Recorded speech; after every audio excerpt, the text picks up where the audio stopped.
अहो एवढा शिरा खाऊन जर मी कॉलेजला गेलो ना तर माझा पेंग्विन होईल.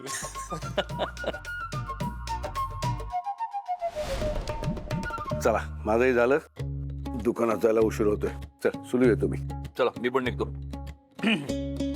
पण तुम्ही याला खायला घाला, याला खायला घाला. याच्याकडे 38.5 मिनिटं बाकी आहेत. होऊ द्यायचा पेंग्विन. अहो नाही नाही नाही. चला.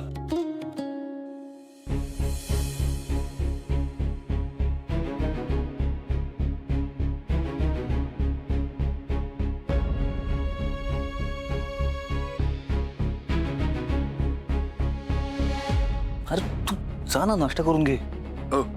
चाललोच होतो. तर मी तुला सांगायचं म्हणजे काय, ते काल तू पैसे घेतले होतेस ना. हो ऍक्च्युली दादा मला जरा गरज. मी विचारलं का तुला कशासाठी घेतलीस म्हणून. मला तुला एवढं सांगायचं होतं की त्या पैशांचं वाउचर कर. हा म्हणजे हिशोबात घोळ नको व्हायला रे. अरे ते मी दुकानातून घेतले होते पैसे, ते इथेच राहिले होते. बस अकाउंटंटला प्रॉब्लेम नको, तेवढं वाउचर करून टाक. हरकत नाही, मी लगेच जाऊन दुकानात 50,000चा वाउचर करून येतो. 50 का? हां सगळ्याच पैशांचं कर ना, 50 कशाला फक्त. सगळ्याच पैशाचं करतोय. 50,000च घेतले मी. तू नको टेन्शन घेऊ, मी लगेच जातो दुकानात आणि अकाउंटंटला वाउचर साईन करून देतो. आलो.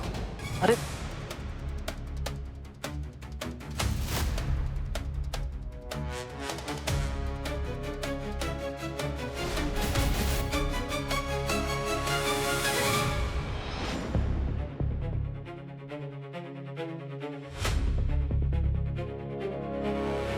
काल डब्बा दिला नव्हता म्हणून कोणीतरी खाल्लाच नाही. आज आठवणीने दे डब्बा.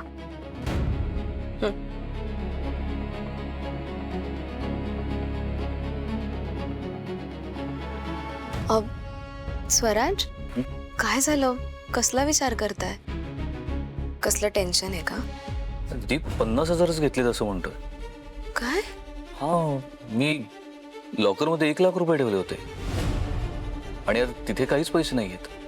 हा, 50,000च घेतले तसं खोटं का सांगतोय?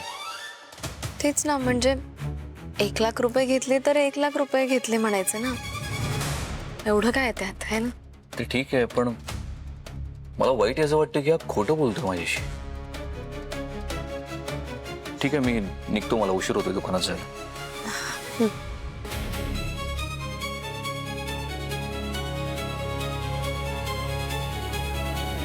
चला, या घरातल्या एका घट्ट नात्यात ठिणगी टाकायला प्रीती सावेकर सक्सेसफुल झाल्या. आता बघा या ठिणगीचा ती वणवा कसा पेटवते ते.